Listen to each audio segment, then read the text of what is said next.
আসন্ন লোকসভা নির্বাচনে ৯ নম্বর জঙ্গিপুর লোকসভা কেন্দ্রে মমতা ব্যানার্জির স্নেহধন্য প্রার্থী খলিলুর রহমান মহাশয়ের সমর্থনে জঙ্গিপুর বিধানসভার ১ নম্বর, ২ নম্বর ও ৩ নম্বর ওয়ার্ডে নির্বাচনী সভা। উপস্থিত ছিলেন রঘুনাথগঞ্জ ১ নম্বর ব্লক তৃণমূল কংগ্রেসের সভাপতি গৌতম ঘোষ মহাশয়, জঙ্গিপুর পৌরসভার উপপৌরপিতা সন্তোষ চৌধুরী মহাশয় সহ টাউন ও ব্লক নেতৃত্ব।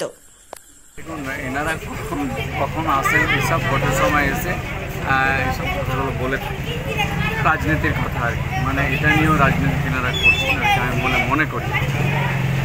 কিন্তু তিনি বিজেপি দলের প্রতিমন্ত্রী আর কি, এবং সেই প্রতিমন্ত্রী কিন্তু বিজেপি দল এখানে রয়েছে, তিনাদের একটা শ্রমিক সংগঠনও রয়েছে।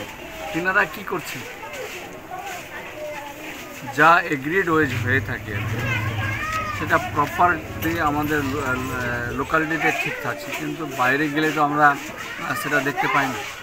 আমি যখনই কোনো কর্মসূচি নিয়ে আমি বাইরে যাই, যেখানে দেখি যে মেয়েরা হোক বা পুরুষরা হোক বিড়ি বাঁধছে আর কি, আমি ওখানে দাঁড়িয়ে যাই বা বসে পড়ি, তাদের জিজ্ঞেস করি কোন কোম্পানির বিড়ি, তারা কত মজুরি পাচ্ছে, পিএফ পাচ্ছে কিনা, এবং পিএফ যে তার অধিকার, পিএফ যে তার ভবিষ্যৎ যে কাজ করবে আর কি, সেটাও তিনাদেরকে বুঝিয়ে দিই।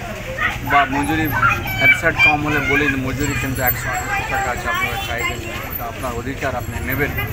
তো এইগুলো তো আজকে আমরা দেখতে পাচ্ছি যে বিভিন্ন অপোজিশন লবিরা তারা বলছে মজুরি নিয়ে কথা, কিন্তু তাদেরও শ্রমিক সংগঠন আছে, তারা কি করছে? আমারও প্রশ্ন রয়েছে, তাদের যে শ্রমিক সংগঠন আছে আইএনটিইউসি বা সিআইটিইউ, তারা কি করছে? বা বিজেপির যে সংগঠন আছে তারা কী করছে?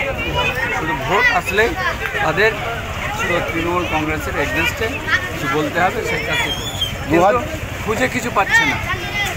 শুধু এখন এরা একটা মানে